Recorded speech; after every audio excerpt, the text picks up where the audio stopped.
le sillage de Calypso, les mondes du silence et sans soleil.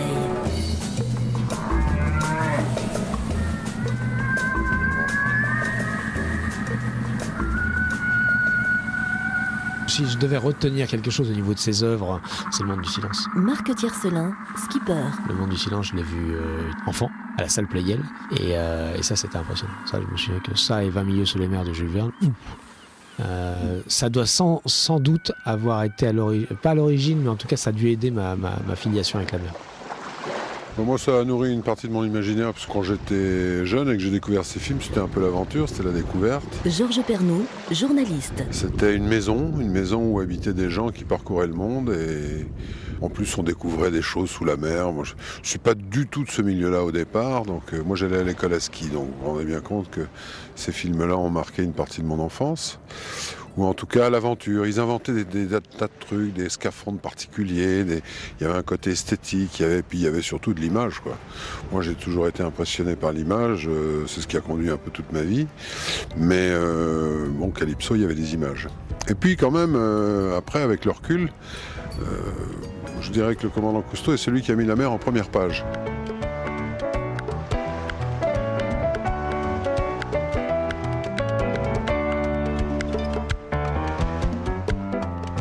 Ce film, sans être un message, André Laban, ingénieur. ça avait permis à des tas de gens de réaliser que la mer n'était pas uniquement une surface qui parfois est calme et parfois est ondulée, mais que dessous il y avait un monde qui était inconnu et que nous avions un peu dévoilé ce qui se passait sous cette surface.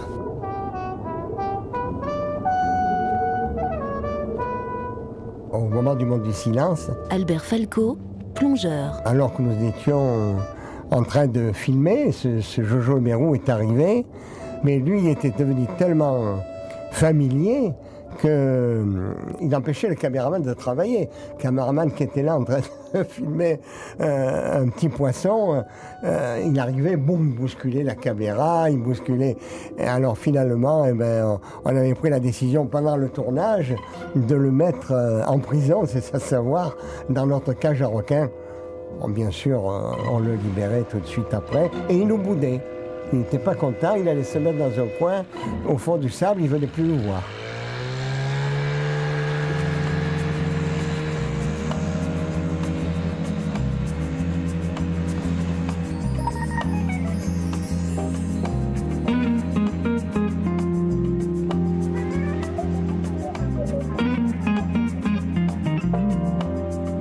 « 1956, Palme d'Or à Cannes pour ce monde du silence réalisé par le jeune Louis Malle, et puis quelques temps après, une autre entreprise, filmer des hommes habitant dans des maisons sous-marines, torse nu, en short, simple ventilateur pour climatiseur. L'univers de ce précontinent, de ce monde sans soleil, était pour le moins sommaire, mais l'équipe Cousteau est toujours prête pour l'aventure.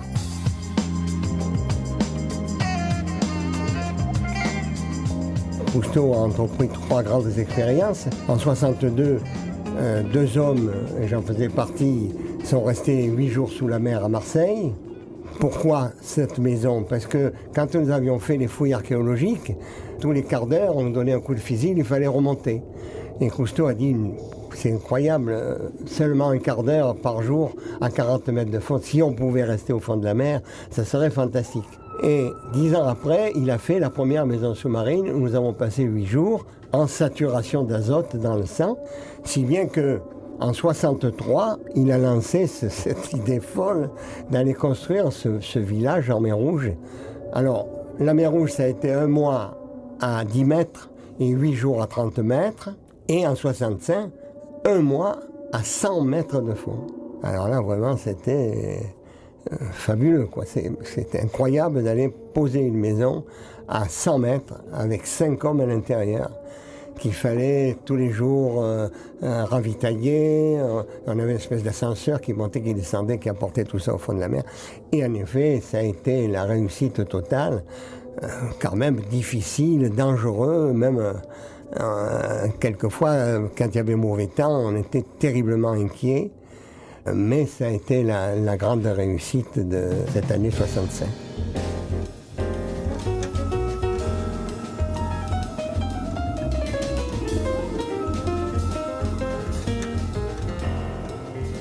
Cette maison était constituée d'une sphère qui résistait à la pression.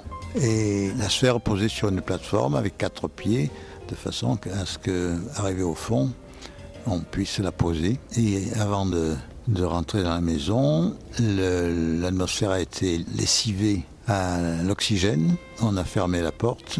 Et là, à ce moment-là, on nous a comprimé à l'hélium jusqu'à 11 bars, c'est-à-dire 100 mètres de profondeur.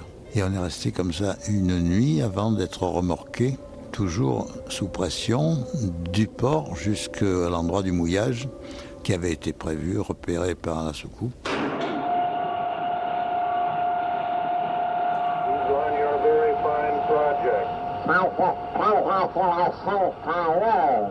Eh bien, nous avons entendu une conversation entre les océanautes français qui vivent et travaillent entre moins 100 et moins 120 mètres et les aquanautes américains qui vivent et qui travaillent entre 60 et 80 mètres de fond en Californie. Quand on a installé la maison, je me mettais à l'eau à 6 h du matin et j'en sortais juste à midi pour casser la graine et je repartais.